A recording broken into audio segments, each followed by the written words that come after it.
बिहार का जमुई लोकसभा सीट इस समय सबसे हॉट सीट बन गया है। लोकसभा चुनाव 2024 के महासमर की रणभेरी बज चुकी है। जमुई में पहले फेज में ही यानी 19 अप्रैल को मतदान होना है। नामांकन की प्रक्रिया खत्म हो चुकी है। अखाड़े में इस बार 7 पहलवान मैदान में हैं, लेकिन इस बार असली जंग में 2 नए पहलवानों की टक्कर होने वाली है। हालांकि जमुई सीट से लोजपा रामविलास सुप्रीमो चिराग पासवान 2 बार सांसद रह चुके हैं, लेकिन इस बार यह सीट चिराग पासवान ने अपने बहनोई अरुण भारती को सौंप दी है।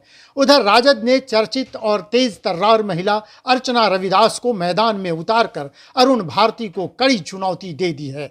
अब देखना दिलचस्प है कि जमुई के जंग में किसकी होगी सह, किसकी होगी मात। तो शुरू करते हैं अपना खास कार्यक्रम कौन मारेगा बाजी। जमुई का इतिहास विरोधाभासों से भरा हुआ है।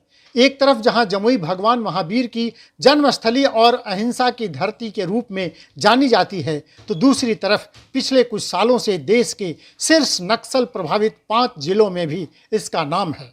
पर्यटन की दृष्टि से राष्ट्रीय क्षितिज पर अपनी पहचान रखने वाला यह इलाका इन दिनों 2024 के महासंग्राम के मद्देनजर देश भर की नज़रों में हॉट सीट बन गया है। जमुई लोकसभा सीट 1952 से लगभग 5 दशक के बाद 2009 में दोबारा अस्तित्व में आया। तब से आज तक बाहरी प्रत्याशियों ने ही इस सीट पर कब्जा जमाया है।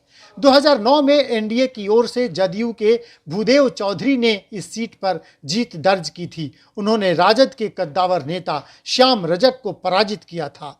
दूसरी बार जब राजग गठबंधन में यह सीट लोजपा के खाते में गई, तो 2014 में लोजपा के चिराग पासवान ने यह सीट आसानी से जीत ली। 2019 में भी चिराग पासवान मैदान में उतरे, तब भूदेव चौधरी गठबंधन की तरफ से लड़े और चिराग पासवान ने भूदेव चौधरी को शिकस्त दे दी। जमुई लोकसभा सीट पर विकास और मुद्दों की लड़ाई कभी नहीं हुई। हमेशा से इस सीट पर जातीय समीकरण के आधार पर चुनाव लड़े और जीते गए हैं। खास बात है कि यह सीट पिछले 15 साल से एनडीए के कब्जे में है। जमुई लोकसभा क्षेत्र में 6 विधानसभा क्षेत्र आते हैं: तारापुर, शेखपुरा, सिकंदरा, जमुई, झाझा और चकाई। जमुई में कुल 17 लाख के आसपास मतदाता हैं, जिनमें दलित महादलित वोटर 3.5 लाख, यादव 2.5 से 3 लाख, इसी तरह गैर धानुक अति पिछड़ा 2 लाख, मुसलमान 2.25 लाख और वैश्य 1.5 लाख के आसपास माने जाते हैं। वहीं भूमिहार वोटरों की संख्या 2.25 लाख से 1.5 लाख के आसपास, तो राजपूत 2.25 लाख और अन्य सवर्ण लगभग 75,000 हैं।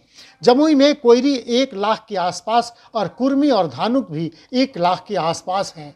जातिवार वोटरों की संख्या को देखें तो दलित महादलितों की बहुलता वाले इस सीट पर यादव पिछड़ा अति पिछड़ा वोटर अगर गेम चेंजर साबित होता है, तो सवर्ण वोटर भी अगर एकजुट हो जाएं तो किसी प्रत्याशी के लिए कड़ी चुनौती बन सकते हैं। सुरक्षित सीट होने के कारण दलित और महादलितों के कई बड़े राजनेता यहां से भाग्य आजमाना चाहते थे, लेकिन अब स्थिति साफ है। लोजपा रामविलास के सुप्रीमो चिराग पासवान के बहनोई अरुण भारती एनडीए के प्रत्याशी हैं, तो राजद ने पहले ही अर्चना रविदास को टिकट देकर चिराग के सामने बड़ी चुनौती खड़ी कर दी है।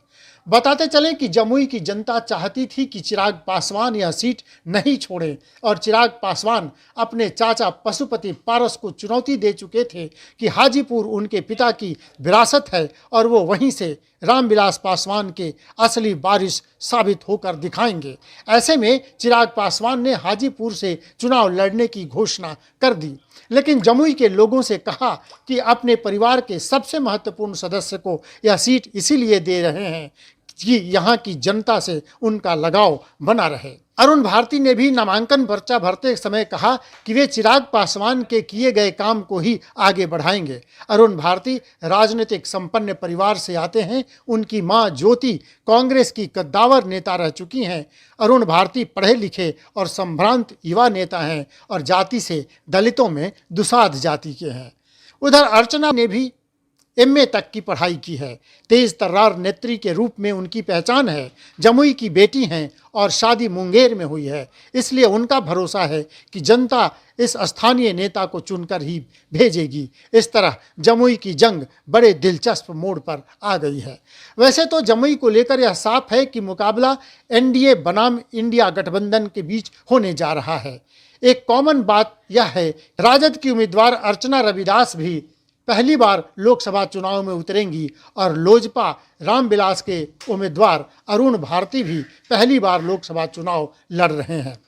एक फर्क है कि अरुण भारती को चिराग पासवान की ओर से मेहनत से बनाई गई उनकी जमीन उनके हाथ लगी है, जबकि राजद की उम्मीदवार अर्चना रविदास अपना आधार खुद बनाएंगी। इस जमुई लोकसभा में अभी ट्विस्ट आना बाकी है। चर्चा है कि बहुजन समाज पार्टी के सकलदेव दास भी जनाधार वाले नेता बताए जा रहे हैं। सकलदेव दास जमुई के लोकल प्रत्याशी हैं और उन्हें भी उम्मीद है कि जनता इस बार स्थानीय नेता को ही चुनेगी। तो कहना नहीं होगा कि जमुई में सीधी लड़ाई अर्चना रविदास और अरुण भारती के बीच ही दिखती है। अर्चना रविदास के पति मुकेश यादव मुंगेर से जाने माने कद्दावर राजद नेता हैं, जिन्होंने एक बार विधायक और एक बार विधान पार्षद का चुनाव लड़ा है। अर्चना रविदास जाति से दलितों में चमार हैं और उनके पति यादव हैं। ऐसे में दलित यादव और मुस्लिम मतदाताओं पर उनको भरोसा है। उधर चिराग पासवान की बनाई हुई जमीन पर उनके बहनोई अरुण भारती चुनाव मैदान में यह कहकर उतर रहे हैं कि चिराग पासवान के किए गए काम को वो आगे बढ़ाएंगे। चिराग पासवान भी बार बार जमुई की जनता से विनती कर रहे हैं कि उन्होंने जमुई को छोड़ा नहीं है। बहरहाल जमुई की सीट पर जंग जबरदस्त है। अर्चना रविदास जी तोड़ मेहनत कर रही हैं, तो अरुण भारती के साथ उनके साले चिराग पासवान भी एड़ी चोटी एक कर रहे हैं। चिराग पासवान को भाजपा का जोरदार समर्थन प्राप्त है, तो समस्तीपुर से जदयू नेता अशोक चौधरी की बेटी सांभवी को टिकट देकर चिराग ने जदयू से अपनी अदावत को खत्म कर लिया है। ऐसे में कहा जा रहा है कि जदयू भी भरपूर सहयोग कर रही है। ऐसे में चिराग पासवान के जीजा अरुण भारती का पड़ला फिलहाल भारी दिख रहा है। लेकिन आखिरकार फैसला तो जमुई की जनता को करना है कि उसे परिवारवाद से आए अरुण भारती पसंद हैं या जमुई में विकास की नई गाथा लिखने का दावा करने वाली अर्चना रविदास। तो देखना होगा कि 19 अप्रैल की वोटिंग में मतदाता किसे अपना सांसद चुनती है। YouTube पर सब्सक्राइब और Facebook पर लाइक जरूर करें।